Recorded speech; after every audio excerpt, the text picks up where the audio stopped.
had my period in 2 months and my mom assumes I must be pregnant. So, she marches me off to see a doctor. Of all people, the doctor on duty turns out to be my ex, the one I dumped 2 months ago. His face betrays nothing, his voice icy as he says, "Lie on the exam table, lift your shirt and pull your pants down." When I don't follow his instructions quickly enough, he impatiently pulls my pants down himself. But once the curtain is drawn, he takes off his glasses and hovers over me. We didn't even go all the way. "So, why haven't you had your period in 2 months?" I didn't expect to run into my ex when I was at my absolute lowest. When I was in the lobby earlier, I saw my attending physician's name on the screen, Patrick Hayes, and for a moment my mind completely shut down. No way. This couldn't be happening. Still, I tried to reassure myself. In a city this big, it wasn't unusual to run into a doctor with the same name. But the moment we locked eyes in the exam room, my heart sank. Neat and unassuming, Patrick wore a white coat that made patients trust him instantly. He was the head of OB/GYN at one of the city's top hospitals. So who else could he be but my ex? Valerie Carter, right? What seems to be the problem? He asked in a businesslike tone, his slender fingers curling around a pen. Perfect. We had been broken up for barely 2 months, and he could already act like he didn't know me. He was truly ruthless. Granted, what I had said when we broke up had been way crueler than anything he was doing now. My exact words had been, "Patrick Hayes, after today, the only way I'd even consider seeing you again is if you were lying in a hospital bed, begging me to now, they had come back to haunt me.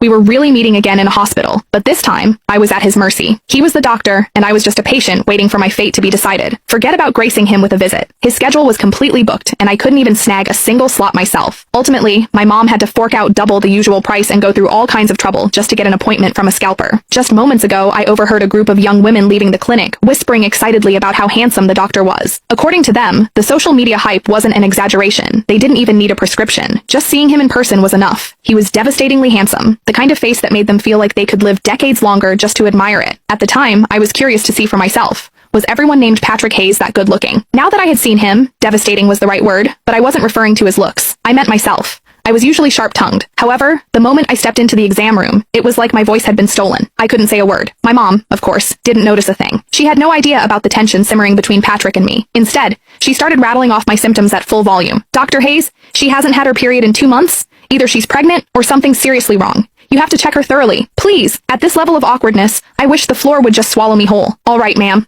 We'll take it one step at a time," Patrick replied. With patience, he was genuinely kind, calm, and reassuring. His words immediately put my mom at ease. Then Patrick lowered his head to scribble in my chart. I clearly saw him write, "Possible pregnancy. Period delayed.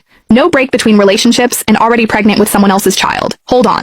Was that even a proper medical note? A beat later, he asked, "Do you have a boyfriend?" It was a standard gynecology question. Anytime a patient had period problems, the doctor would ask about it. But before I could speak, my mom jumped in. Click the link in my bio to get the full story for free.